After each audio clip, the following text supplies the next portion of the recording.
Let's see, someone says, I'll be at the All Black National Convention. Look forward to meeting you and discuss business moving forward. I really like what you're doing. Thank you very much. And I look forward to seeing you at the thing with Circle's been doing reasonably well.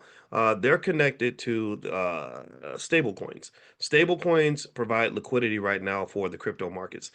A lot of people believe stablecoins are going to expand as well, especially when you have AI in the middle of everything. It just creates this whole new world where we don't know what this is going to look like from a financial standpoint. It's going to be just quite chaotic.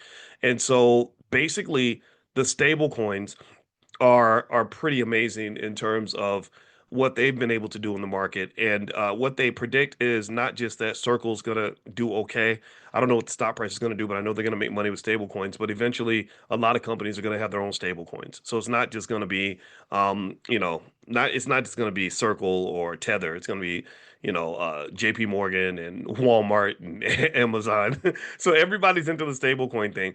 And a lot of these stable coins are built on the Ethereum blockchain, right? So the price of Ethereum, I believe, is going to be just that next big thing. If you're looking for the next Bitcoin, a lot of people believe that Ethereum could be the next Bitcoin. Now, am I convinced of that 100%? Kind of, right? So there's no guarantees, but I'm convinced enough that I put money there so I don't miss out. Now, when you say they have you say, you know what's gonna happen? You're gonna lose your damn mind. You're gonna turn into a freaking bipolar lunatic.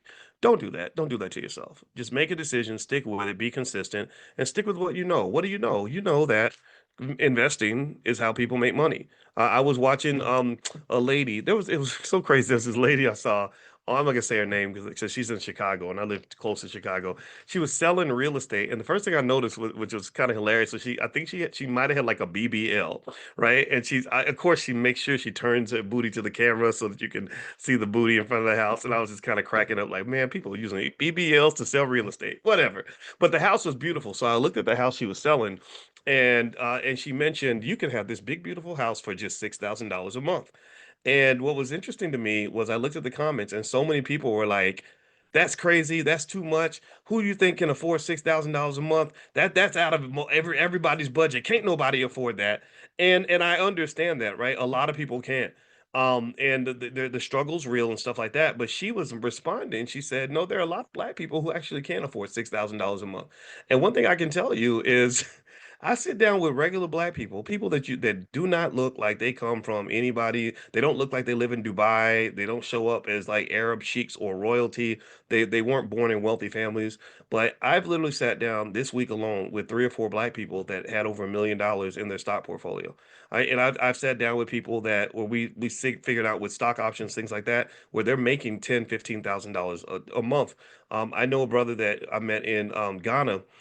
He went on a group trip to Ghana. We took a group trip, and the first thing he told me is he said, "I make $3,000 a week selling stock options." And so this is without work. He doesn't go to work for this. Like a lot of people will work their butts off to make that kind of money.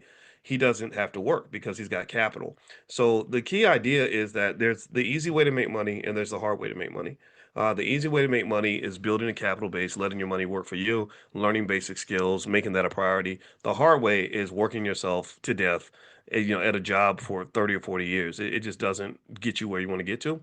So this is where financial literacy can be incredibly valuable. I literally, when I reflect on my life as a black man, the greatest thing I did, the smartest thing I did, not even know it was smart when I did it, was study money investment there. And I believe strongly in Bitcoin.